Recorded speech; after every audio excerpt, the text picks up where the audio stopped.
ओम नमो भगवते वासुदेवाय। हर हर शंभो। भगवान वासुदेव का महात्मा। व्यास जी कहते हैं, जगन माता पार्वती अपने स्वामी की कही हुई सब बातें आदि से ही सुनकर बहुत प्रसन्न हुई। उस समय वहां तीर्थ यात्रा के प्रसंग से जो मुनि उस पर्वत पर गए थे, उन्होंने भी शूलपाणी महादेव जी का पूजन और प्रणाम करके सब लोगों के हित के लिए प्रश्न किया। मुनियों ने कहा, त्रिलोचन आपको नमस्कार है। इस रोमांचकारी महाभयंकर संसार में अज्ञानी पुरुष चिरकाल से भटक रहे हैं। वे जन्म मृत्यु रूप संसार बंधन से किस उपाय से मुक्त हो सकते हैं? बताइए, हम यही सुनना चाहते हैं।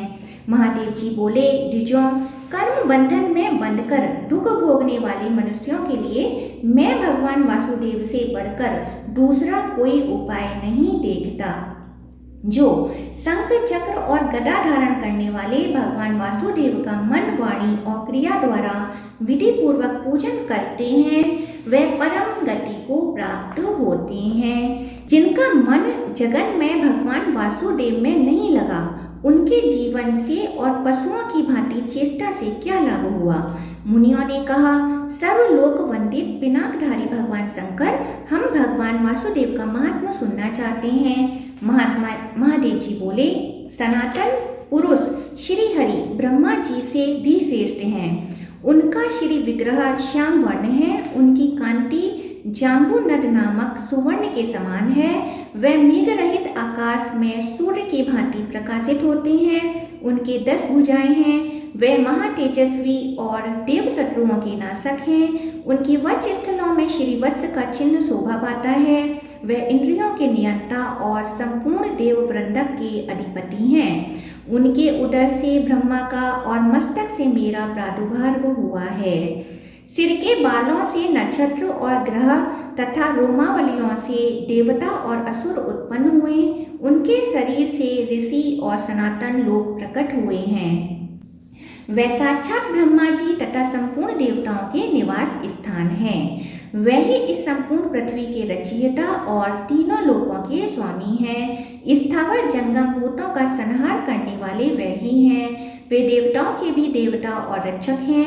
शत्रुओं को ताप देने वाले, सर्वज्ञ, सर्वश्रेष्ठा, सर्वव्यापी और सब ओर मुख वाले हैं। तीनों लोकों में उनसे बढ़कर दूसरी कोई वस्तु नहीं है। वे सनातन महाभाग गोविंद के नाम से विख्यात हैं। देवताओं के कार्य की सिद्धि के लिए मानव शरीर में अवतीर्ण होकर वे समस्त भूपालों का युद्ध में संहार करेंगे। भगवान विष्णु के बिना देवगण अनाथ हैं, अतः उनके बिना वे संसार में देव कार्य की सिद्धि नहीं कर सकते। संपूर्ण भूतों के नायक भगवान विष्णु समस्त प्राणियों द्वारा वंदित हैं। वे देवताओं के नाथ, कार्य कारण, ब्रह्मा स्वरूप और ब्रह्मर्षियों को शरण देने वाले हैं। ब्रह्मा जी उनकी नाभि में है और मैं शरीर में। संपूर्ण देवता भी उनके शरीर में सुखपूर्वक स्थित हैं। वे भगवान कमल के समान नेत्र धारण करते हैं। उनके गर्भ में श्री का निवास है।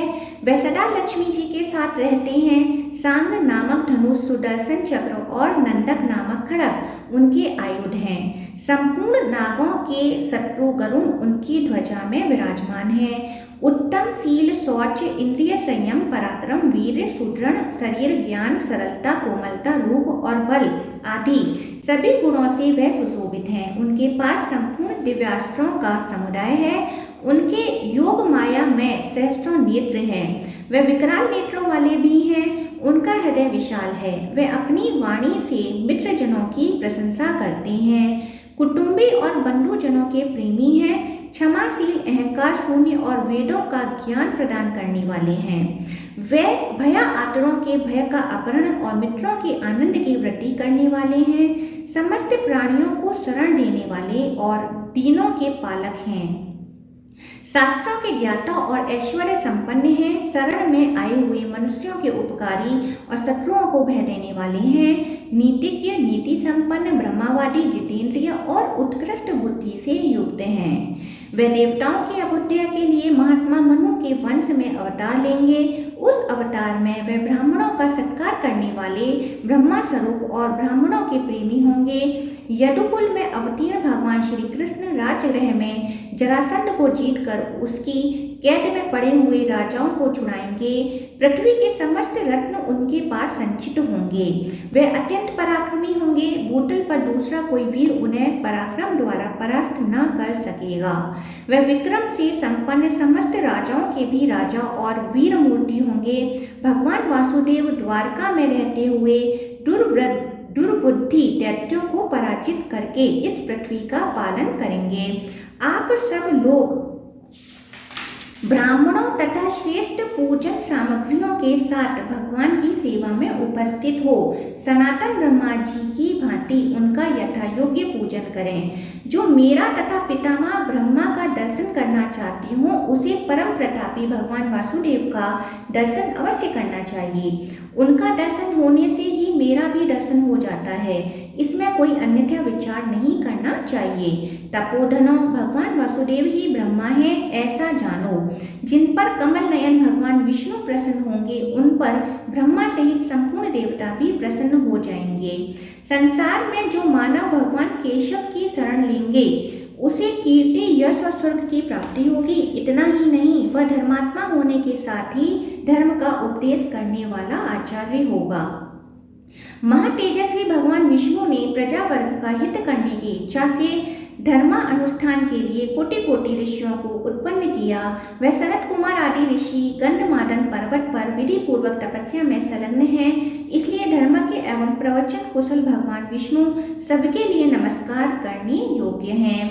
वह वंदित होने पर स्वयं वंदना करते हैं और सम्मानित होने पर भी स्वयं भी सम्मान देते हैं। जो प्रतिदिन उनका दर्शन करता है उस पर वह भी सदा कृपा दृष्टि रखते हैं। जो उनकी शरण में जाता है उसकी ओर वह भी बढ़ आते हैं। जो उनकी अर्चना करता है उसकी वह भी सदा अर्चना करते हैं। इस प्रकार आदिदेव भगवान विष्णु अनिघ हैं। साधु पुरुषों ने उनकी आराधना के लिए बड़ी भारी तपस्या की है। देवताओं ने भी सनातन देव श्री हरि का सदा ही पूजन किया है। भगवान के अनुरूप निर्भयता से युक्त हो उनकी शरण में जाकर उनकी आराधना में मन लगाया है। संपूर्ण द्विजों को चाहिए कि वे मन, वाणी और क्रिया द्वारा भगवान देव की नंदन की सेवा में उपस्थित हों, यत्न पूर्वक उनका दर्शन और नमस्कार करें। मुनिवरों, मैंने इसी मार्ग का अनुष्ठान किया है। उन सर्व देवेश्वर भगवान का दर्शन कर लेने पर संपूर्ण देवताओं का दर्शन हो जाता है। उन महावराह रूपधारी सर्वलोक पितामह जगतपति भगवान विष्णु को मैं नित्य प्रति प्रणाम करता हूँ। उन्हीं श्री कृष्ण के बड़े भाई हलधर बलराम जी होंगे जिनका श्वेतगिरि के समान गौर वर्ण होगा। इस पृथ्वी को धारण करने वाले शेषनाग ही उनके रूप में अवतीर्ण होंगे। वह भगवान शेष बड़ी प्रसन्नता के साथ सर्वत्र विचरण करते हैं। वह अपने फन से पृथ्वी को लपेट करके स्थित हैं। ये जो भगवान विष्णु कहलाते हैं वह ही इस पृथ्वी को धारण करने वाले भगवान अनंत हैं। जो बलराम है वही समस्त इंद्रियों के स्वामी धरणीधर अच्युत हैं। वह दोनों पुरुष सिंह दिव्य रूप एवं दिव्य पराक्रमी हैं। उन दोनों का दर्शन और आदर करना चाहिए। वे क्रमशः चक्र और हल धारण करने वाले हैं। तपोधनों, मैंने तुम लोगों से भगवान अनुग्रह का यह उपाय बताया है, अतः तुम सब लोग प्रयत्न पूर्वक यदुश्रेष्ठ भगवान वासुदेव का पूजन करो। ओम नमो भगवते वासुदेवाय। ओम नमः शिवाय।